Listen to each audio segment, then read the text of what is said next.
Hi, Mark here. Hope you're doing well. This is the first episode, chapter, part, whatever you want to call it, of State of Independent. In these videos, I will be reviewing a independent comic.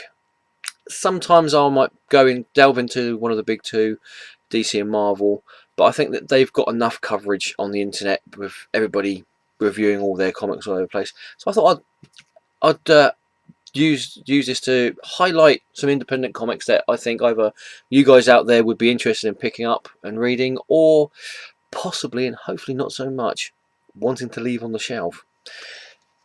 This episode, for want of a better word, we have got a new #1. It's from Boom Studios. It's by Simon Spurrier and Jeff Stokely, and I hope I said both their names right. And it is the first issue of Six Gun Gorilla. Yes, it's a gorilla, and he's got guns. What more do you need to know? Oh, you need to know more. Okay, all right. Well, we start off.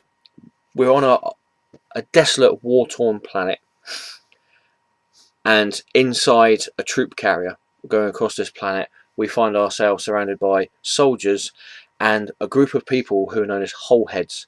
Now, these people are at the end of their existence, at the end of their lives for different reasons. Either they've got a terminal illness, or they feel that they can no longer go on with their lives anymore, or for various, or just the fact that they feel that their life has no meaning and they want to go out in a blaze of glory.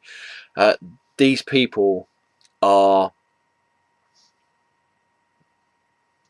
sent to this planet to fight, and they get paid for it, but they get paid handsomely. Well, they don't get paid. Their next of kin and their families get paid if they survive and if they fight.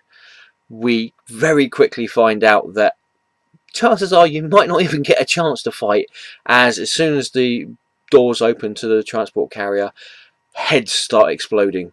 No noises, no gunfire, no bombs going off, nothing like that. On this planet, nothing like guns or bombs actually work. It's all done with these guns that fire discs at high speed at people, and also there's these great big balls of light that when you hear some strange singing, you better hope that that's all you hear, because they completely atomize whatever they touch. Also, we find out that the Wholeheads, they don't actually have names. They are given names to them. The main Wholehead that we see in this whole comic is one called Blue 3425, and we see this whole comic through his eyes, really. He and the rest of the Wholeheads have been given a task to find this general and to find a message that he has to give to base camp. On the way, we find out that if you give up your life too easily in this war, you don't get paid. As when one of the Wholeheads who decides to stand in front of the enemy and allow them to kill her, she won't get paid. Her family and her relatives will not be getting any money because she gave up her life too easily. You have to fight, and the reason why you have to fight is because each of these Wholeheads have been surgically implanted with what's known as a psychic tumor. It's something that enables people back on Earth to relive the moments of these for want of a better word, desolated people, to relive and to live right up to the last moments of their life, the excitement of war, but without actually having to leave your own home.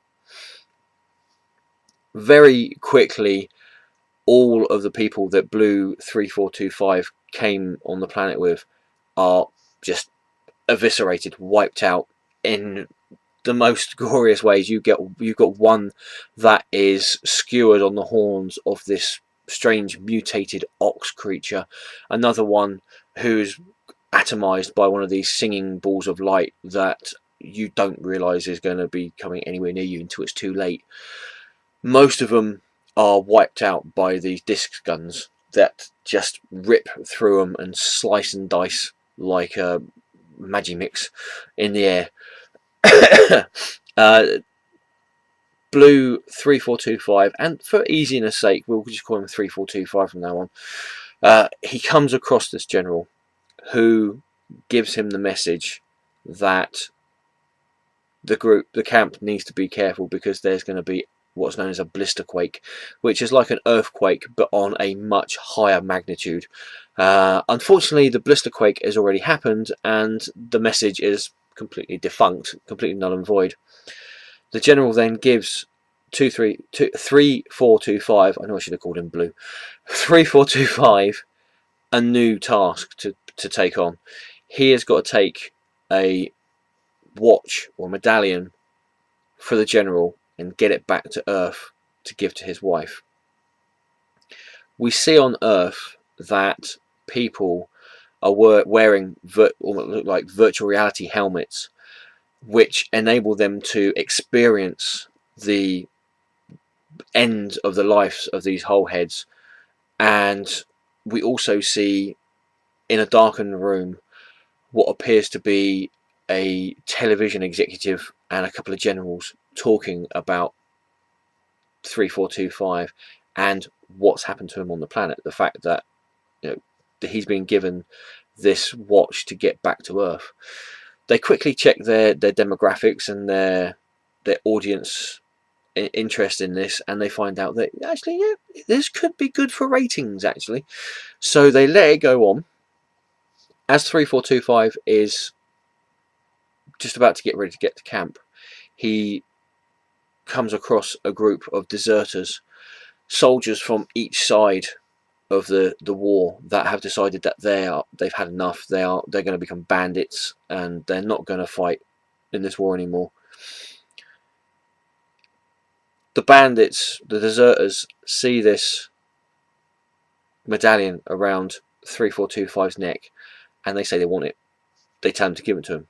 He refuses, but before they get a chance to kill him, the crack of gunfire echoes out around the planet, as much to the surprise of the deserters, bullets fly everywhere.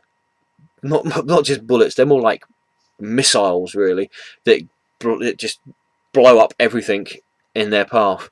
They're obviously surprised because supposedly nothing on this planet, like a gun or missile, actually works.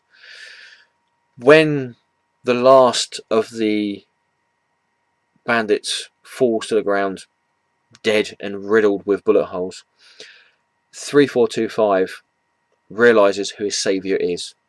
It is a giant, massive, great big gorilla with guns. What more do you need in a comic? It is a blinding comic. It is absolutely fantastic. I've read this about 3 or 4 times, this comic, not necessarily just for this review video, but also because I enjoyed it so much. When you first see the transporter and you see the people inside, they're all dressed up in American Civil War uniforms. The whole heads are wearing blue and the actual soldiers are wearing grey uniforms. So in that sense, you know, the blue and the grey are both on the same side. I'm imagining that the blue uniforms are to distinguish the fact that these guys are there not because they're being paid to be soldiers, but because they're being paid to die. And this is one of the premises of this comic, is, you know, these people are being paid to actually die, not to fight a war, not to win the war, but to actually die for the entertainment of other people back on Earth. How sick is that? It's like, although saying that, it wouldn't be too bad if they'd done that in Big Brother. But anyway, I digest, sorry. When the whole heads come out of the transporter, it reminded me so much of Starship Troopers. Do you remember the film Starship Troopers, where you get all the people and they literally come running out of the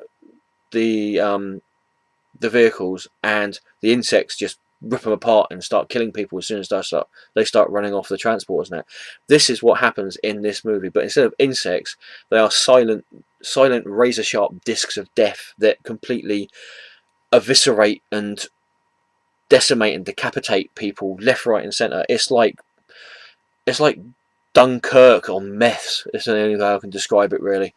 You have these massive, great big giant turtles as well, which is also another reason. I know turtles, insects, not exactly the same genus, but with these great big giant turtles that you have walking around as well on this planet, it did remind me of the great big insects that were on Starship Trooper. Now, I enjoyed the movie Starship Trooper, and as I enjoyed this comic as well. I'd done a bit of digging actually on the internet for this, because I thought, Six Gun Gorilla, there's got to be something more about this. And it turns out, I don't know if this is true or not, it turns out that I know there was a British comic that started off in 1922 and ended in 1960s when it was renamed the Rover, and then it started up again around about the early 70s and then got cancelled in the late 70s, and it was called The Wizard. Now, supposedly, if this website is correct, which I've got no reason to believe it's not, the Six Gun Gorilla was originally an 18-part comic strip in The Wizard, which was printed off in around about 1939, and it had, for all intents and purposes, been completely lost to the annals of time, and swept under the carpet of comic book history, until fairly recently, when some people had found out about this, and Simon Spurrier and Jeff Stokely decided they were going to make a comic book out of it. Now, the original Six Gun Gorilla was this great big 7-foot gorilla that was in the old Wild West, and he fired guns. I shall put a link down in the description box for anybody who's interested to find out more about this character. Like I said, as far as I know, it's true. All this is true. I've tried to dig up some more information about this Six Gun Gorilla, but I couldn't find anything else other than this one website. So, you know, err on the side of caution if you want to. But as far as this Six Gun Gorilla is concerned, who doesn't like a gorilla who talks and shoots guns? It's just a brilliant. If you like war stories, you will like this. If you like science fiction, you will like this. If you like big gorillas with big guns, you will love this. I personally cannot wait for issue 2 of this to come out. And yes, it is a $3.99 comic, but I think it's actually worth it. And I don't know whether it's because the amount of times I've read this, but it actually seemed like it was more than 32 pages in there. I could be right, actually, it might be 36, but